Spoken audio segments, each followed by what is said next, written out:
The grand chamber of the Galactic Council was filled with light, sound, and arrogance. Hundreds of alien species sat in rows of shining seats, their voices echoing in a chorus of laughter. At the very center stood a single human, dressed in a plain black envoy suit. His name was Commander Elias, chosen by Earth to speak for humanity. But he was not speaking, not yet. Instead, he stood silently as the chamber shook with mocking voices. Earth. One alien chancellor laughed, his scales glittering green under the council lights. The child world of the galaxy, you dare take a seat among us. Another joined in. Her body was made of shifting crystal, her voice sharp as glass. Your people are still crawling out of their gravity well. What do humans know of the stars? You are infants, nothing more. The laughter spread, from insectoid leaders to tall, feathered rulers. The council echoed with mockery. Elias stood calm. His dark eyes scanned the chamber, his lips curling into the faintest of smiles. He had expected this. Humanity had expected this. He let them laugh. When the noise finally died down, Elias spoke. His voice was steady, each word clear. You call us children. You think Earth is young, but the truth is not what you believe. The silence that followed was sharp, broken only by a few scoffs. And what truth is that? One alien sneered, his 4 eyes blinking in amusement. Elias raised his hand. A hologram flickered to life above him. It showed images of ruins buried deep under Earth's oceans. Stone pillars carved with symbols no alien recognized. Structures far older than any known alien empire. These ruins, Elias said softly, were not built yesterday. They were not built in your lifetime or your ancestors' lifetimes. They are older than your histories, older than your stars. The council shifted uneasily. Some aliens leaned closer. Others waved their arms dismissively. Fabrications, cried one delegate. Your world is too young. These images are lies. Elias smiled again, this time wider. Lies. Then explain this. The hologram shifted. Now it showed an artifact, an obsidian device found deep within Earth's crust. It pulsed faintly with blue light, a machine that no scientist, human or alien, had ever been able to fully understand. This artifact, Elias continued, was active long before your species could even speak. Our world has been holding secrets the galaxy has forgotten, and we have only begun to uncover them. Whispers spread through the council chamber. The laughter was gone now, replaced by murmurs of doubt and fear. Still, some aliens refused to accept it. You expect us to believe Earth is ancient. Another scoffed. You are the youngest race here. Your people barely escaped your planet's atmosphere a century ago. How dare you call yourselves old? Elias's eyes hardened. I did not say we are old.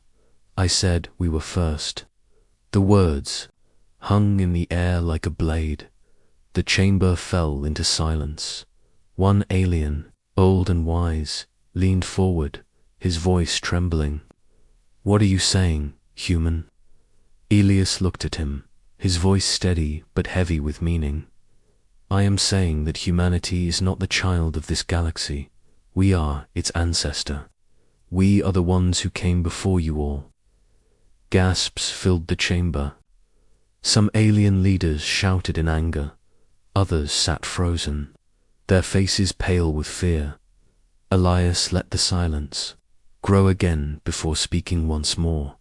You mock us because you see only the present. You think Earth is young, but you do not know the past.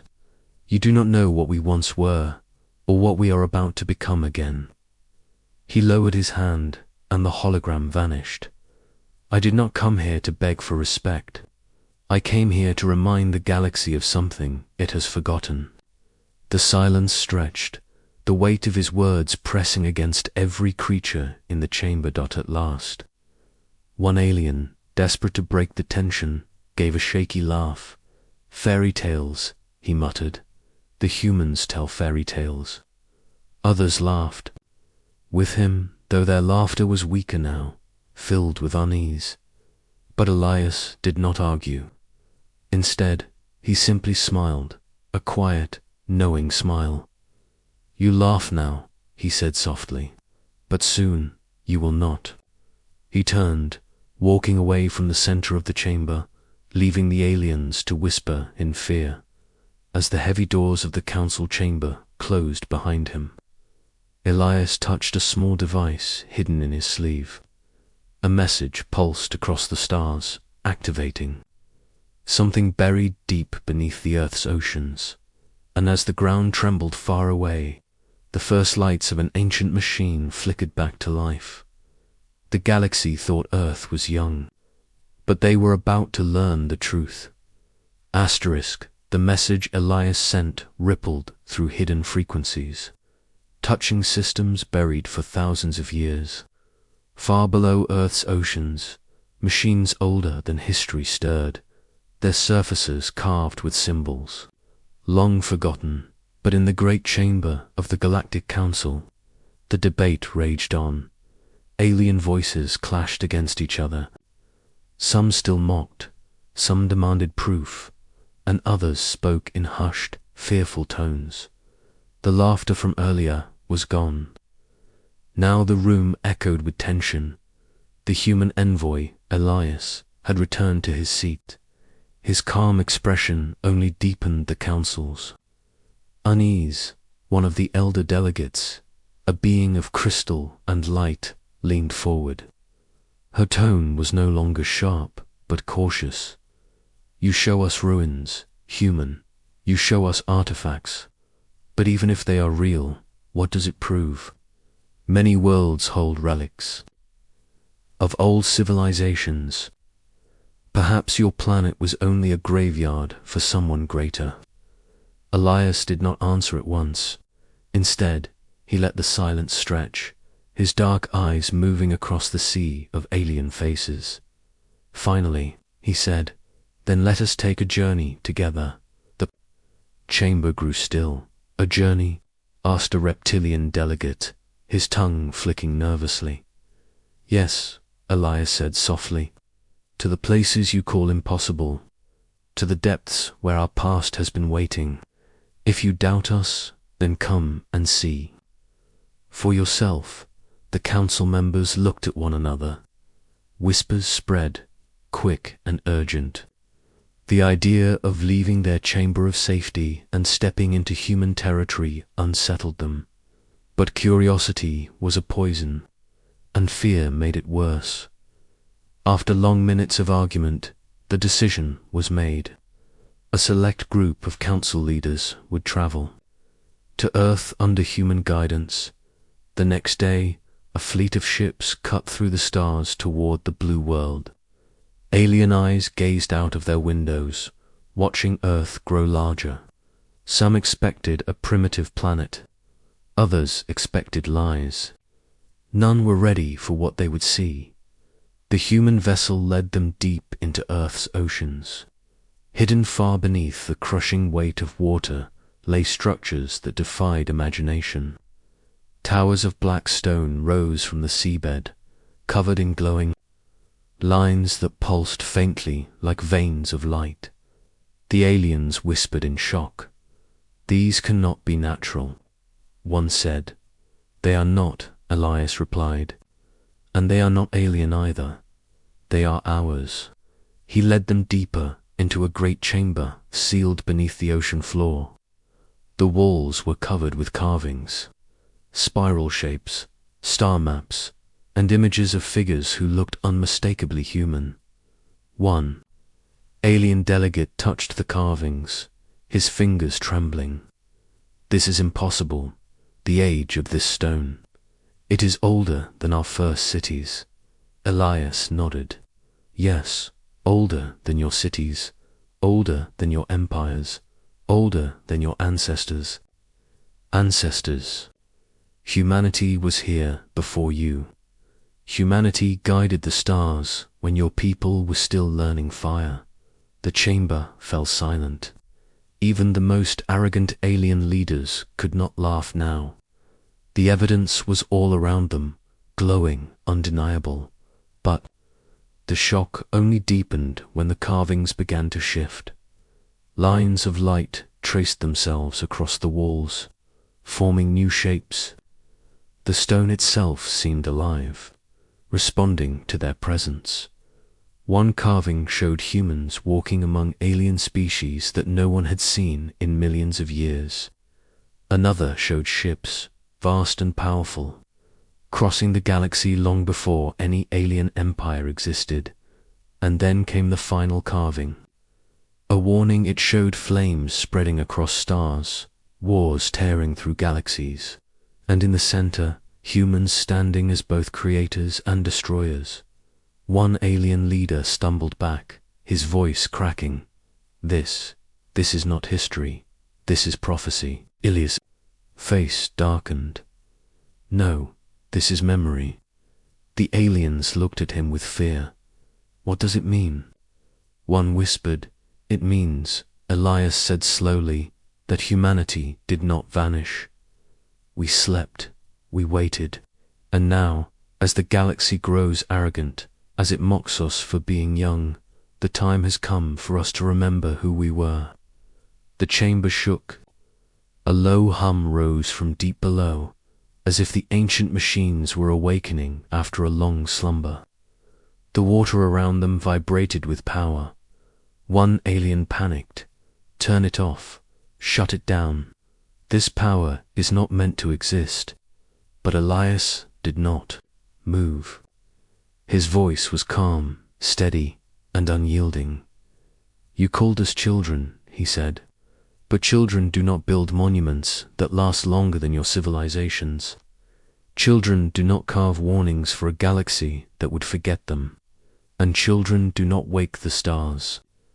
The glowing walls brightened until the entire chamber was bathed in white light, and then, from deep within the earth, a signal pulsed outward louder, stronger than before. It raced through space, faster than light, touching systems across the galaxy. The aliens' eyes widened in horror. "What have you done?" one demanded. Ilias's lips curved into the faintest of smiles. "I did nothing. It was always waiting. We were always waiting." The chamber trembled harder. Outside, the ocean stirred with waves larger than any storm. Far above, satellites recorded bursts of energy rising from the seas. The galaxy had mocked Earth. Now, the galaxy would listen. The oceanic chamber's white glow slowly dimmed, but the echoes of the awakening machines lingered. The alien delegates stood frozen, their eyes reflecting both fear and disbelief. Their entire understanding of galactic history had cracked, but Elias was not finished. "You have seen what lies beneath our oceans," he said, his calm voice cutting through the silence. "But there are places older still, places that do not belong beneath water or earth, but above among the stars." The delegates exchanged nervous glances. Some muttered that this was madness, yet curiosity burned in them, stronger than pride.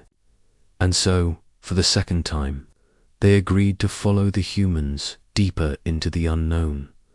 The human envoy ship broke free of Earth's atmosphere, leading the alien fleet toward a place many had passed before without noticing, a barren stretch of space near Earth's moon. To the aliens, it seemed empty, cold, silent, meaningless. But to Elias, it was a graveyard of truth. He touched a console on the ship. A signal burst forth, invisible but powerful. And as it spread, the emptiness of space began to shiver. One by one, shadows emerged from the Void, massive structures, cloaked for millennia, flickered into existence. They were not natural. They were not meteors or debris. They were ships, ancient human starships. Each one was the size of a city, their hulls etched with markings older than alien empires.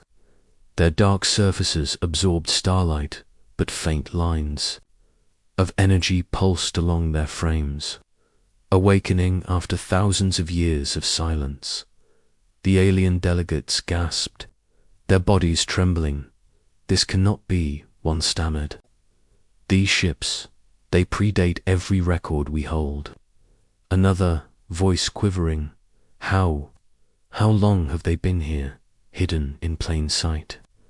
Ilias's answer was soft, but heavy with weight. "Longer than you can imagine. When your ancestors looked to the skies in fear, when your species had not yet named the stars, we were already here." The alien leaders felt their pride collapse. The galaxy had always spoken of humanity as the youngest, but here, floating before their eyes, was evidence that humanity was not young, was ancient beyond measure. As the fleet drifted closer, one ship stirred. Lights flared along its surface, cascading across its length like a storm of fire. Energy surged from deep within, so strong that the alien vessels scrambled to adjust their shields. Then, slowly, the ship's hull began to open. A massive chamber, large enough to hold 1,000 vessels, revealed itself. Inside, the walls glowed with patterns that resembled stars' maps of constellations long forgotten. The aliens stared in silence. "This is no ship," whispered one delegate. "This is a temple." Elias's eyes never left the glowing patterns. Not a temple, a library. With a wave of his hand, he activated the human interface. The patterns shifted, showing images, snapshots of history. Stored within the ancient ship, the aliens saw humans walking among stars, older than any empire. They saw battles against beings whose names had been lost. They saw humanity guiding weaker species, teaching them, protecting them, shaping them. And finally, they saw something darker. A war, not a war of humans against aliens, but humans against themselves. Massive fleets tearing each other apart, worlds burning, civilizations erased. Humanity had once ruled the galaxy and nearly destroyed it in the process. The aliens recoiled in horror.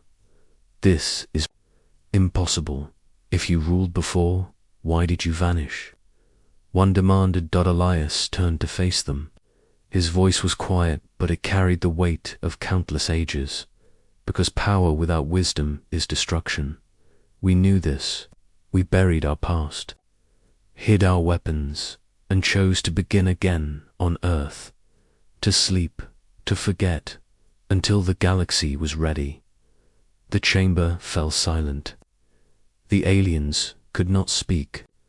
Their understanding of history had been torn apart and rewritten before their eyes. But the silence did not last, because from the far end of the ancient ship, something stirred. A deep hum, low and resonant, filled the chamber. The lights on the walls flared brighter, and then shifted again, not to history, but to the present. The maps changed. They now showed the galaxy as it was today. Every empire, every star system, every fleet. And across those stars, red symbols began to appear. Factions, armies, empires, every power that might one day rise against humanity. The aliens shivered as the map marked them, one by one, with crimson. "What is this?" one whispered, voice broken. Ilias's expression was unreadable. "This is the reminder," he said. "The machines were never just libraries. They were warnings. Warnings for us, and for you." The hum deepened into a roar.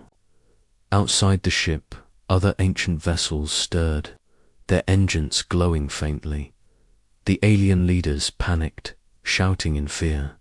Some begged to leave, others demanded the humans shut it down, but Elias only looked at them with calm certainty. You asked if Earth was young. You mocked us as children, but children do not leave fleets sleeping in the void. Children do not carve warnings into the stars, and children do not return as elders. The chamber shook violently. The massive ship's engines groaned as though it were preparing to move. Energy surged into the void, echoing across light years, and then, from the black of space, a signal answered, not from Earth, not from the humans, but from somewhere far. Far away, something else had heard the awakening. Something ancient. Asterisk. The alien leaders returned to the Galactic Council chamber in a storm of whispers and fear.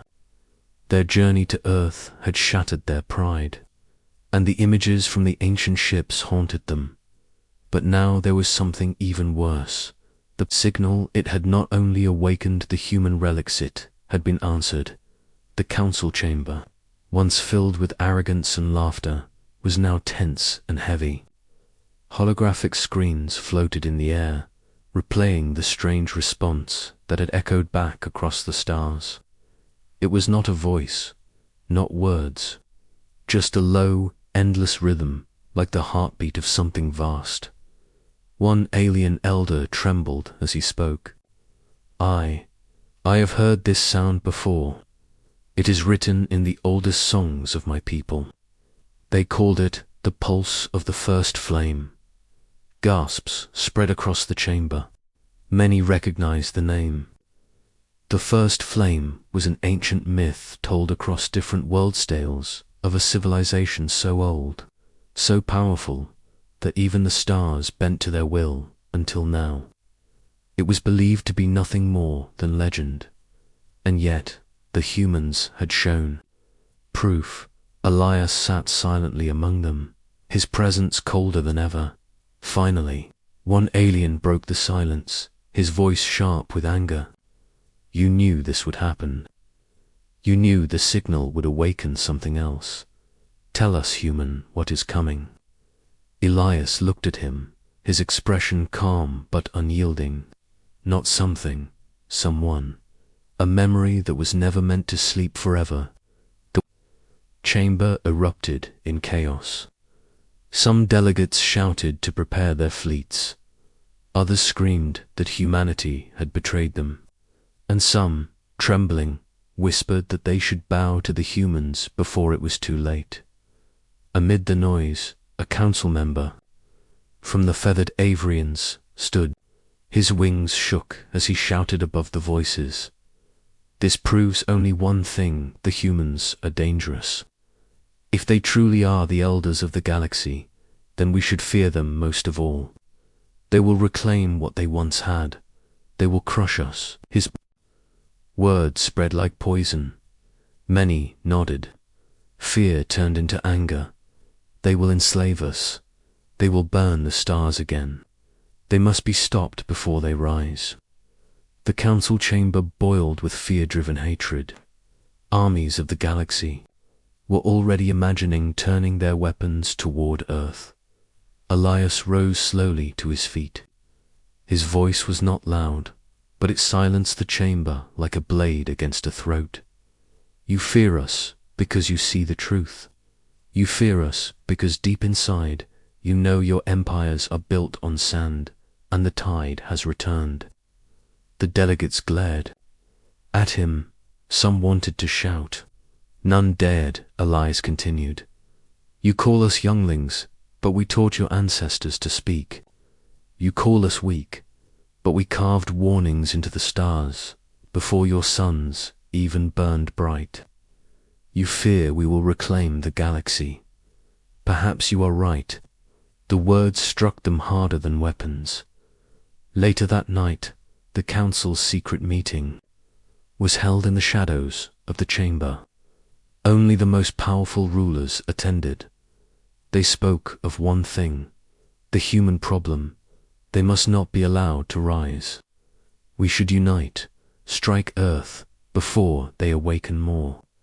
If the elders truly return, none of us will survive. But while fear united some, others hesitated. The crystalline chancellor whispered, "If they are truly the elders, then attacking them will only prove our doom. Should we not bend the knee instead of breaking our necks?"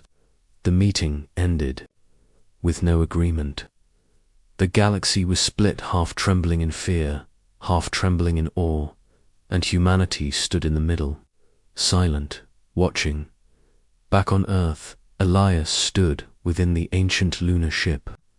He placed his hand on the glowing walls, listening to the deep hum that still resonated across the galaxy. Behind him, a human scientist spoke nervously. "The pulse, it has awakened something. Readings show massive energy signatures moving. In the outer rim, it's not ours." Elias nodded slowly. "I know. The galaxy thinks we are the only elders, but they are wrong." The scientist's face paled. "Then who?" Elias's voice was grim. "The first flame was not just humanity. There were others. We were not alone when the galaxy was young." The ship shuddered. Far beyond, in the cold darkness of space, something stirred. Old, colossal, and patient. For millions of years it had slept. For millions of years the galaxy had lived free of its shadow. Now it was coming back. In the council chamber, panic spread as reports flooded in from the outer systems. Patrol ships vanished. Stars pulsed unnaturally. Something was moving, something vast, too large to be measured. And all the while humanity's envoy repeated the same words. "You laughed at us as children. You called us weak. But when the galaxy trembles, who do you turn to? Not to your empires, not to your fleets. You will turn to us." His eyes burned with cold fire. "Because we are not young. We are the elders, and we are not alone." Asterisk, the stars above Earth no longer looked the same. They pulsed faintly, as if answering a silent call. Across the galaxy, strange disturbances rippled. Patrol fleets lost contact. Ancient stations went dark, and whispers of fear spread faster than light. But inside the ancient human starship near the moon, Elias stood firm. His calm face hid the storm raging outside. Behind him, human scientists rushed over glowing consoles. "The readings are getting stronger," one reported. "Whatever answered our signal, it's moving. Entire star systems are trembling as it passes." Another added in a hushed voice, "It's not just energy, it's intelligence. Something vast, something old." Elias closed his eyes. Yes, the first flame. The ones who walked with us when the galaxy was still young. In the Galactic Council chamber, chaos reigned. Holograms flickered with endless reports. Colonies vanishing. Fleets torn apart. Shadows blotting out suns. "This is your fault," one alien leader screamed, pointing a clawed hand at the human envoy. "You awakened this. You doomed us all." Others shouted back. Some demanded war against Earth. Others whispered that only the humans could save them now. The chamber shook with fear, until Elias finally rose to speak. "You blame us because you do not understand. The first flame has returned, yes, but so have we. We are the balance. We were always meant to be." The delegates stared at him, their faces pale with disbelief. "You call yourselves our saviors?" one asked bitterly. Elias's voice was sharp. "No, we call ourselves your elders." And then the galaxy saw. The first of the ancient fleets emerged from the void. Vast ships the size of moons, their surfaces covered in symbols older than language. They were not alien, Not truly. They were echoes of something from the dawn of time. The fleets moved with purpose, spreading across star systems, their engines burning like suns. Where they passed, nothing survived. The council screamed for answers. How do we fight this? How do we stop what cannot be stopped? Elias turned, his eyes cold but certain. You cannot. But we can. The humans moved quickly. Across Earth, long hidden vaults opened, buried beneath deserts, mountains, and oceans. More ancient machines came alive. Starships that had slept for millennia powered up, their hulls glowing with blue. Fire. The galaxy watched in awe as Earth's skies filled with giants. Hundreds of ships rose into orbit, each one a relic of humanity's forgotten age. They were not sleek like modern alien vessels, they were brutal, towering, and alive with raw energy. The alien fleets trembled as they saw the truth. Humanity had not been building up its strength. Humanity had been hiding it, waiting for the right moment. Now, that moment had come. The first clash was near the edge of the Orion Arm. The ancient fleets of the First Flame swept across colonies. Their power unmatched. Alien empires fled in panic, their weapons useless. But then, Earth's ships arrived. The void burned as human starships, awakened from their long slumber, unleashed weapons the galaxy had never seen. Beams of light cut through the enemy like fire through paper. Shields collapsed, worlds were defended, and for the first time in countless ages, the first flames advance slowed. Across the stars, alien eyes widened. The humans were not fighting like younglings. They fought like gods, remembering their throne. In the Galactic Council, silence replaced fear. Holograms showed the impossible humans standing against the first flame and holding their ground. One alien whispered, voice shaking, They are truly the elders. Another bowed his head. We mocked them, we laughed, and now they bleed for us. Ilias's image appeared before them, a live transmission from the battlefield. His face was calm, but his voice was filled with fire. You feared us, you mocked us. But now, when the galaxy faces its oldest nightmare, who stands in front? Not your fleets, not your empires, humanity, the children you called weak, the children you called young, the children who were elders all along. The chamber erupted, but this time not in anger or laughter. This time it was in awe. The war raged on. The first flame was vast, endless, unyielding, but humanity fought like no other. Every victory carved into the stars was a reminder that Earth was never young and never weak, and with each battle, more alien fleets turned, not to fight humanity, but to fight beside them. Fear became respect. Respect became loyalty. The galaxy bent not through fear, but through recognition. Humanity had returned. In the final clash near the dying star of Vera, Elias stood aboard the command deck, staring into the burning void.